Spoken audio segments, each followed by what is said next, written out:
printemps 1875, Jules Martin avait été nommé premier gardien du fort de Métis depuis déjà 1 an.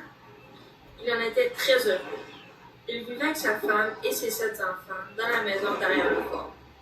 Un de ses fils voulait devenir lui aussi gardien de fort. Les enfants de Jules aimaient vraiment aller jouer au bord de la mer. Les 7 passaient leur journée là. Ils jouaient très près de l'eau. Jules et sa femme, Valérie Raymond, n'aimaient vraiment pas ça, car les vagues étaient fortes de ce côté du terrain. Ils avaient peur pour leurs enfants. Un matin très ensoleillé, la famille Martin prenait le petit déjeuner comme à chaque matin. Mais cette journée-là, il était 8 au lieu de 9. Où était Antonio? Jules ne savait pas quoi faire. Où était son fils? Au fort! Antonio est au fort! Pensa Jules. Antonio était tout le temps au fort, mais jamais le matin. Quand Jules arriva sur le terrain, il vit qu'Antonio n'était pas là. Il regardait partout, même près des rochers. Finalement, il vit son fils de 18 ans flotter sur l'eau, emporté par les vagues.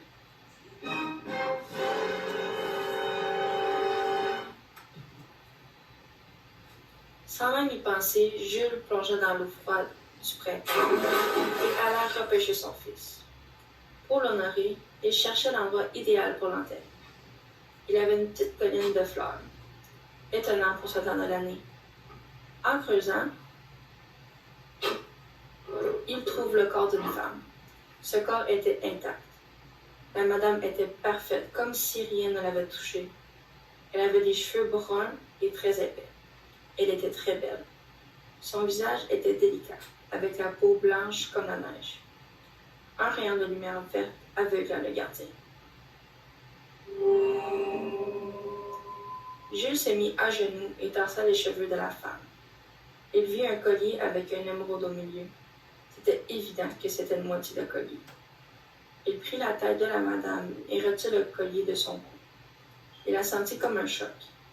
Il laissa la madame tomber et elle se décompose dans un nuage de fumée.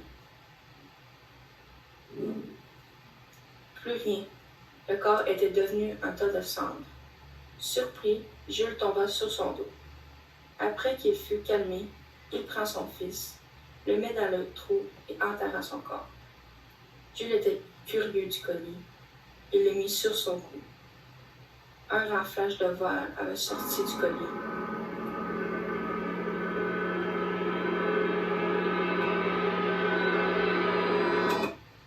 Instantanément, il perdit connaissance. En se réveillant, il s'aperçut qu'en un instant, tout avait changé. Le trou où se situaient la femme et son garçon avait disparu. Jules se tourna vers le fort et réalisa qu'il avait lui aussi disparu. En panique, il tente de se situer. Il aperçoit un bateau qui se dirige vers le haut fond, rocheux de la baie. Arrêtez! Fond de mer! Je répète, au fond! Arrêtez! Ils ne doivent pas l'entendre, avec ces vagues si fortes qui frappent l'une après l'autre d'une intensité pas comme les autres. L'Amanda s'enfonçait dans la mer. Le capitaine du navire, Solomon Davis, se tenait sur les restes du navire. Il vit une jeune dame avec des cheveux longs et un collier qui brille flottant au loin, le visage dans l'eau. Il espérait que ça ne soit pas sa femme. Le capitaine prit des rames et un petit bateau de secours, puis rama jusqu'à temps qu'il réalisa que c'était malheureusement sa femme.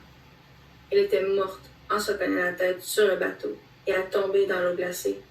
Son mari était bouleversé, n'arrêtait pas de pleurer et de souhaiter que sa femme revienne en vie.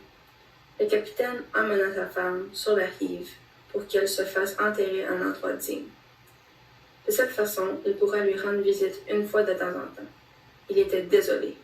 Il ne pensait pas que ça allait se passer de cette façon.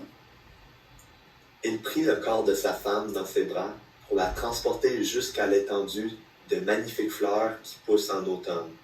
Il retourna au petit bateau en courant à toute vitesse pour y retrouver une trousse de survie avec une pelle pliable. En retournant trouver sa femme, il s'effondra au sol 2 fois en raison de son hypothermie. Il commença à creuser un trou de 6 pieds par 3 pieds pour enterrer sa magnifique dame avec une chevelure brune. Avant d'enterrer sa femme, il la coiffa et la mit belle pour se souvenir d'elle en une jolie jeune dame. Alors qu'il finit son rituel sacré avec sa femme, il l'enterra avec la terre récoltée précédemment. Presque instantanément, il se tourna vers Jules pour lui dire quelque chose. Monsieur Martin, vous devez trouver mon corps pour reconstituer le collier. Je suis mort de peine quelques jours après avoir enterré ma femme ici même. Mon corps est dans la cabane juste derrière l'étendue de fleurs. Ma femme, qui était ma fleur, ma raison pour vivre, dans mon cou, vous trouverez l'autre moitié du collier. Ma moitié de collier doit donc se réunir avec la sienne pour avoir son pouvoir maximal. C'est comme ça qu'on pourra sauver nos âmes de notre maudite malédiction qui nous a été soumise après que nous ayons volé ce pendentif précieux des Indiens de la forêt irlandaise.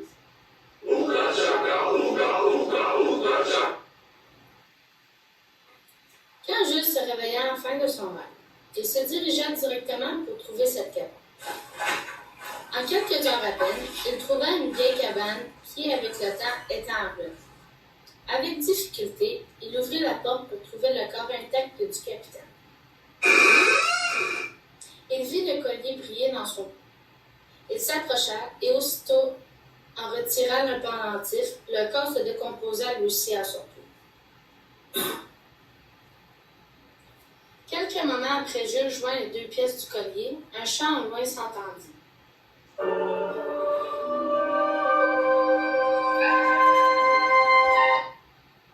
Il regarda au large et vit le fantôme du Hammandan s'envoler dans le ciel avec de la fumée verte qui suivit.